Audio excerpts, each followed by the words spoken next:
Hello दोस्तों, good evening. आशा करता हूँ आप लोग सब अच्छे होंगे।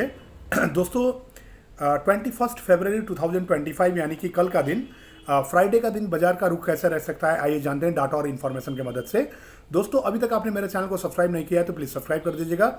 बेल आइकन दबाना न भूलिएगा ताकि ऐसे ही नॉलेजेबल और इन्फॉर्मेटिव वीडियो डेली आपको मिल सके। दोस्तों आइए जानते हैं 21 फरवरी 2025 का बाजार का रुख कैसा रह सकता है। कल जितने लोगों ने भी मेरा वीडियो देखा होगा दोस्तों, आज बाजार उसी हिसाब से चला था। सेल ऑन राइज का बाजार था, शुरू में बाजार बढ़ा, उसके बाद गिरावट आया।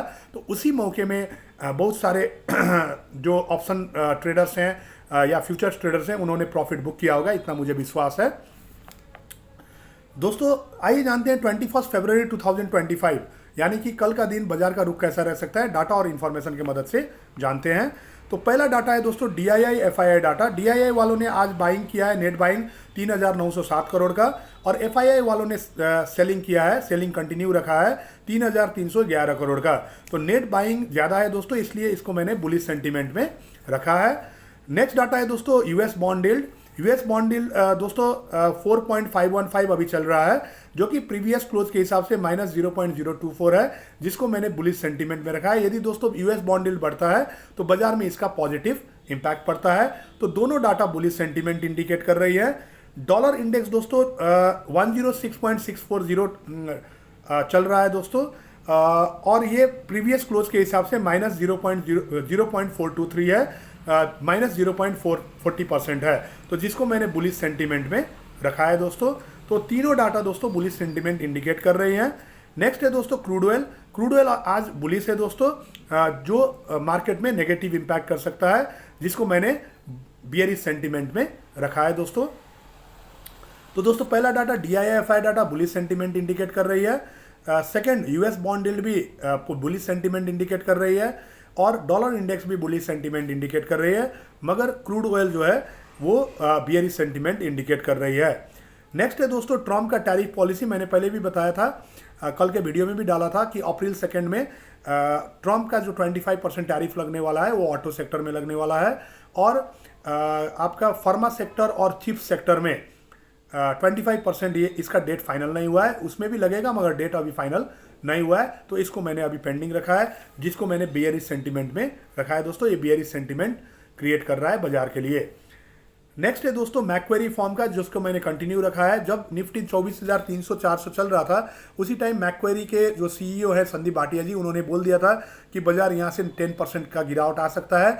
ये इंडिया के कारण से नहीं, इंटरनेशनल फैक्टर के कारण से, जो अभी अभी हम लोग ने गिरावट देखा, और अभी गिरावट में ही है बाजार। तो इसके वजह से मैक्वेरी फॉर्म जनवरी, फरवरी, मार्च को लेके ऐसे बोल रहे हैं कि निफ्टी 24,300-400 के लेवल में जब चल रहा था, उनका स्टेटमेंट आया था, तो वहाँ से 10% आप माइनस कर सकते हैं, जो अभी तक पूरा नहीं हुआ है। तो इनके हिसाब से और भी गिरावट बाकी है दोस्तों, जिसको मैंने बियरिश सेंटीमेंट में रखा है। मगर दोस्तों मॉर्गन स्टैनली और गोल्डमैन सैक्स, इन दोनों का रुख बुलिश की तरफ है। मॉर्गन स्टैनली का ये कहना है कि 2024 अक्टूबर, नवंबर, दिसंबर में जितने भी कंपनियों का रिजल्ट आने वाला है, ज़्यादातर कंपनियों का पॉजिटिव आने वाला है, और 2025 में इंडिया का ग्रोथ स्टोरी भी अच्छा होने वाला है, जिसको मैंने बुलिश सेंटीमेंट में रखा है। और गोल्डमैन सैक्स का भी ये कहना है कि 2025 जनवरी, फरवरी, मार्च तक निफ्टी 24,000 टच कर सकता है, और दिसंबर तक 27,000 टच कर सकता है, जिसको दोनों को मैंने कंटिन्यूअसली बुलिश सेंटीमेंट में रखा है, क्योंकि इसका जो पीरियड है वो खत्म नहीं हुआ है दोस्तों। जनवरी, फरवरी, मार्च और दिसंबर तक का इनका प्रेडिक्शन है। देखा जाए आने वाले दिन में क्या होता है। मैक्वेरी नेगेटिव है, और मॉर्गन स्टैनली और गोल्डमैन सैक्स पॉजिटिव है। नेक्स्ट है दोस्तों USD INR। USD INR कल था दोस्तों 86.89, अभी वो करेक्ट होके हुआ है 86.56, यानी कि रुपया मजबूत हुआ है, जिसका इम्पैक्ट बाजार में पॉजिटिव पड़ सकता है। नेक्स्ट है दोस्तों जियोपॉलिटिकल कंडीशन, जिसको मैंने नेगेटिव सेंटीमेंट में अभी भी रखा है, क्योंकि इजराइल ईरान का जो वार है वो एस्केलेशन पोजीशन में ही है, मगर रशिया यूक्रेन का माइल्ड स्टेज में जा सकता है, क्योंकि ट्रम्प पॉल कर रहे हैं सीज फायर के लिए। अभी तक हुआ नहीं है, मगर इसको अभी भी नहीं, जब तक नहीं होता है तब तक मैंने इसको बियरिश सेंटीमेंट में ही रखा है दोस्तों। नेक्स्ट है दोस्तों बैंकिंग लिक्विडिटी। बैंकिंग में लिक्विडिटी प्रॉब्लम है। मैंने पहले भी डिटेल इसका बताया कि जनवरी से RBI काफ़ी चिंतित है बैंकिंग लिक्विडिटी को लेके।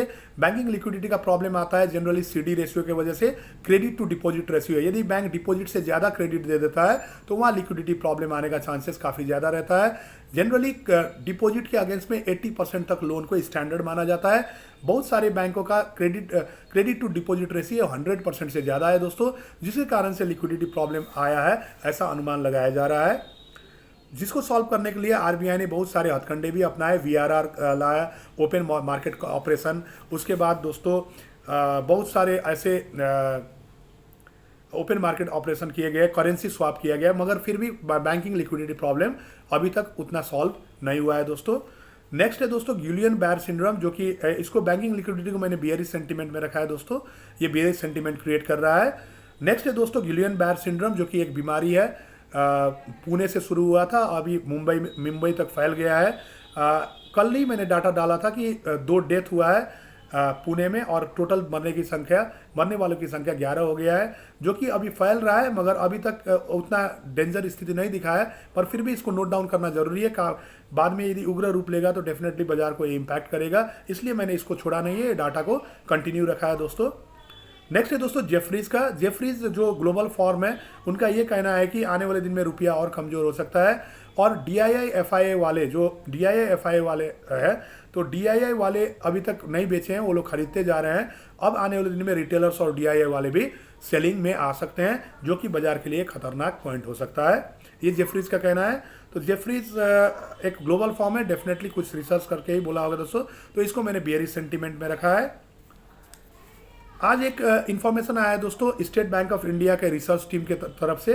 SBI का ये कहना है कि February 28, यानी कि ये February 28 में जो इंडिया का GDP डाटा आने वाला है, वो GDP ग्रोथ रेट अक्टूबर, नवंबर, दिसंबर का जो क्वार्टरली GDP है, वो 6.20% से 6.30% तक आ सकता है। सितंबर क्वार्टर में ये था 5.40%। तो इकोनॉमिक ग्रोथ रेट, जो GDP ग्रोथ रेट, वो बढ़ सकता है, बढ़ने का अनुमान है, जो कि बाजार के लिए एक पॉजिटिव सेंटीमेंट है। और SBI का ये भी कहना है, इसका जो नौ कास्टिंग मॉडल है, जिसमें 36 ये आइटम एनालिसिस करता है, वो काफ़ी स्ट्रॉन्ग दिख रहा है। और SBI का ये भी कहना है कि अभी जो इमर्जिंग इकोनॉमी है वर्ल्ड के, उसके मुकाबले इंडिया का स्थिति काफ़ी अच्छा है, और आने वाले दिन में और भी मजबूत हो सकता है 2025 में। तो SBI का ये रिपोर्ट के हिसाब से मैंने इसको बुलिश सेंटीमेंट में रखा है दोस्तों। तो ओवरऑल अब एनालिसिस करने का टाइम आ रहा है दोस्तों। तो कल का बाजार जो है दोस्तों, अभी फिलहाल मुझे बुलिश सेंटीमेंट नज़र आ रहा है।